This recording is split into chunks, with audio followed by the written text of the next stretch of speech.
Assalamualaikum warahmatullahi wabarakatuh. Salam sejahtera untuk kita semua. Om Swastiastu, Namo Buddhaya, salam kebajikan. Kembali lagi bersama saya Gus Maulana. Kali ini saya ditemani Kakak Putra, Wan Yulianre. Selamat sore Kakak Putra, sehat? Sore Kakak Agus. Sehat? Alhamdulillah sehat. Kita akan bicara terkait dengan industri musik lah. Ya, karena Kakak Putra ini dia rocker. Dulunya. Sekarang nggak jadi rocker lagi? Masih. Tapi hanya penikmat, bukan penikmat, pemain. bukan pemain lagi. Nah, ngomong-ngomong tentang industri musik ya, di masa pandemi ini kan ada problem. Biasanya ya, musisi itu kan salah satu penghasilannya, Ya. selain dari rekaman yang dijual CD-nya, yang kemudian sekarang sudah mulai merambah ke YouTube, ke Spotify dan seterusnya, ke platform-platform yang lain, juga manggung, ya kan? Salah satu penghasilan terbesar itu kan manggung, ya. Sementara di masa pandemi kan sulit juga kita bisa berkerumun secara massal, gitu ya. Artinya kan perlu ada alternatif lain. Sementara masyarakat pun butuh juga hiburan. Bagaimana live musik itu bisa dinikmati oleh pecinta musik. Nah, menurut Kakak Putra, bagaimana ke depan ini industri musik kita ini? Oke. Terima kasih Kakak Agus telah mengundang saya dalam channel YouTube-nya. Beberapa hari terakhir juga kan banyak nih, beberapa pekan terakhir yang mengadakan konser-konser musik secara virtual. Live melalui Instagram, kemudian masing-masing mengirimkan video dalam bentuk format digital gitu untuk didistribusikan gitu ya. Itu juga bisa menjadi alternatif. Tapi untuk penonton sebenarnya gitu ya, experience ketika konser dengan nonton secara virtual atau melalui layar laptop, handphone, ya secara digital itu beda. Ya, hype-nya itu beda. Vibrasinya juga beda. Nah, itu yang harus disiasati oleh para visual editor. Lucu juga kalau jingkrak-jingkrak di kamar sendiri kan, kira-kira gitu. Kira-kira seperti itulah. Orang membeli video CD juga nonton di rumah sendiri, bedalah rasanya. Betul. Ketika dia datang ke konser musik. Pengalaman menarik itu ketika konser Hammer Sonic misalnya, yang akhirnya diundur di Januari. Nah, Slipknot ya, dari Slipknot ya. Itu berdasarkan informasi terakhir. Jadi saya sudah membeli yang pre-sale pertama itu. Berapa itu tiketnya? Early bird saya nggak dapat karena 5 menit langsung habis. Oke. Pre-sale ke satu itu 1,3 juta. 1,3 juta, kemudian no refund. Oke. Jadi diundur di 2021 Januari ya. Dengan kompensasi yang tadinya konser 2 hari menjadi 3 hari. Oke. Tapi pertanyaannya, apakah headlinernya itu akan tetap seperti yang sudah dijadwalkan di Maret 2020 kemarin? Mestinya Maret 2020. Mestinya Maret 2020, tapi berpindah ke Januari 2021 kan ada perubahan pasti. Gestar-gestar yang sudah direncanakan gitu loh. Dan kebetulan kemarin headliner yang paling besarnya itu Slipknot. Oke. Dan karena mereka Asia Tour juga, gitu.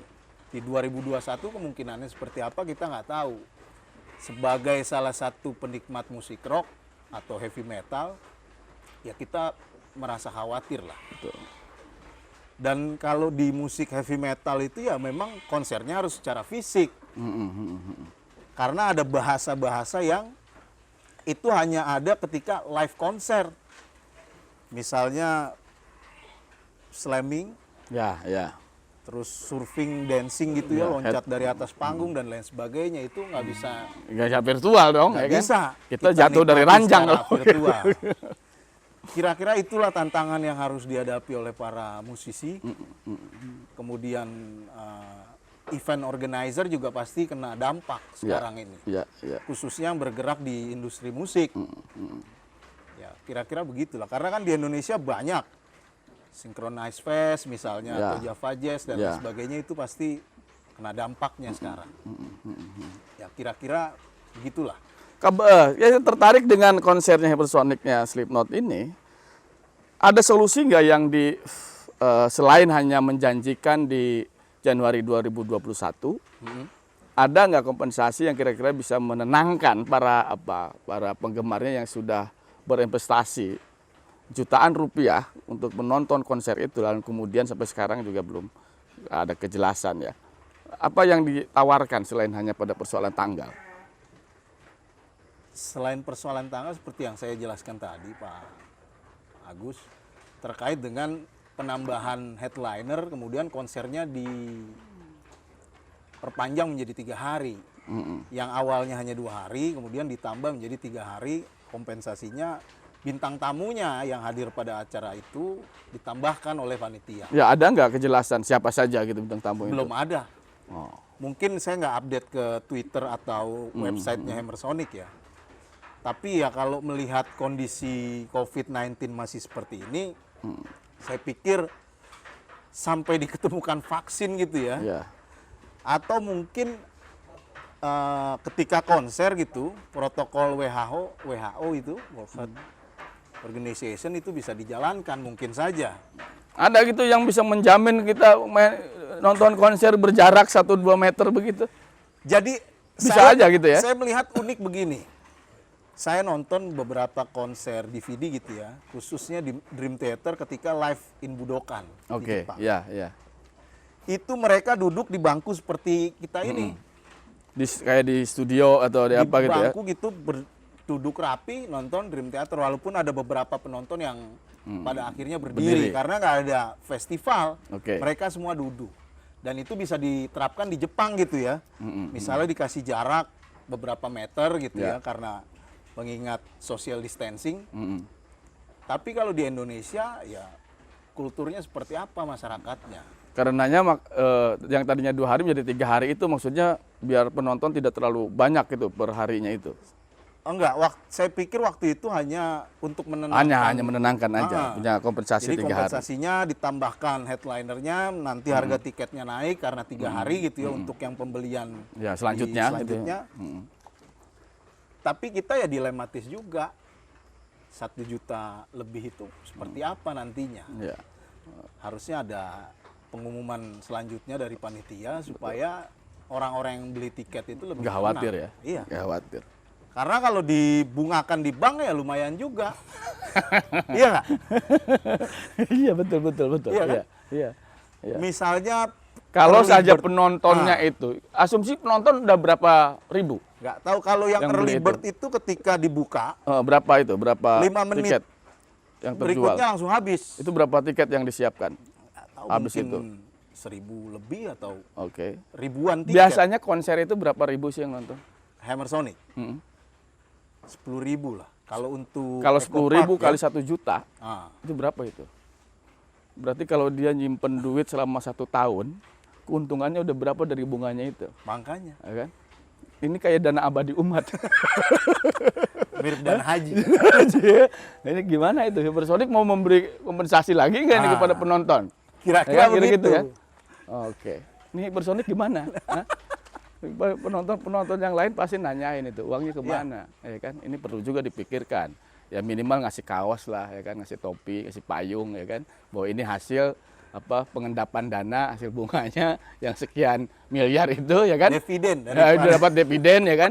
Ya penonton yang punya tiket juga harus dapat, kira-kira kan gitu. Kira-kira gitu, Pak Putra? Ya. Iya.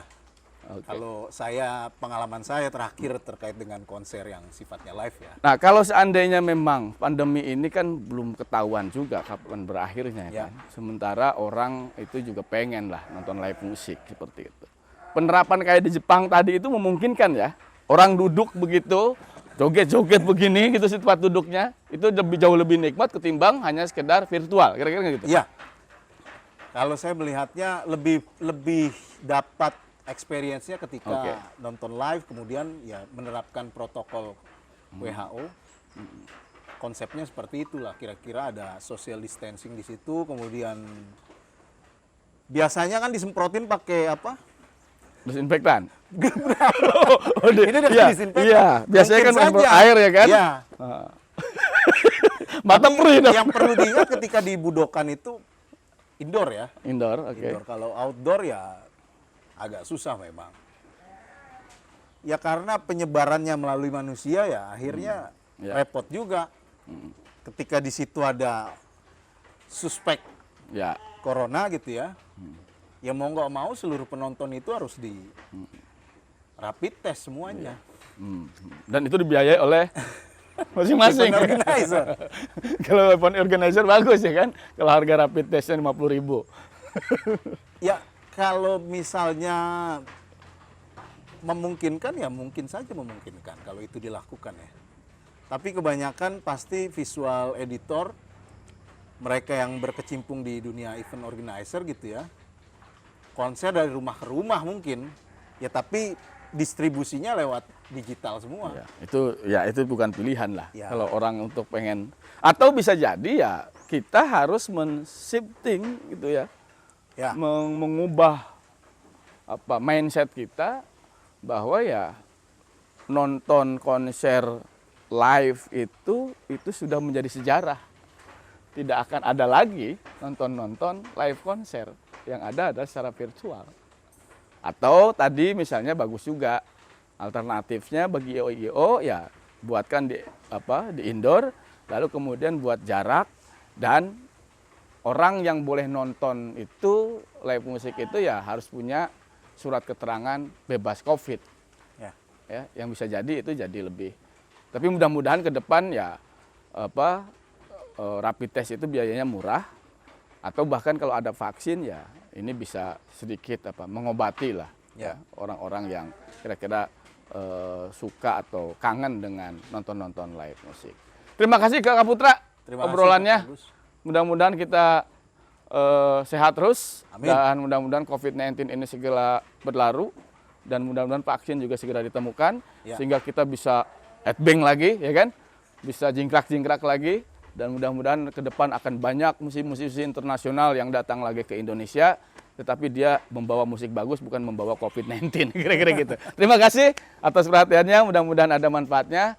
Saya akhiri, Assalamualaikum warahmatullahi wabarakatuh. Salam sejahtera untuk kita semua. Om Swastiastu, Namo Buddhaya, Salam, salam kebajikan. Terima kasih Kak Putra.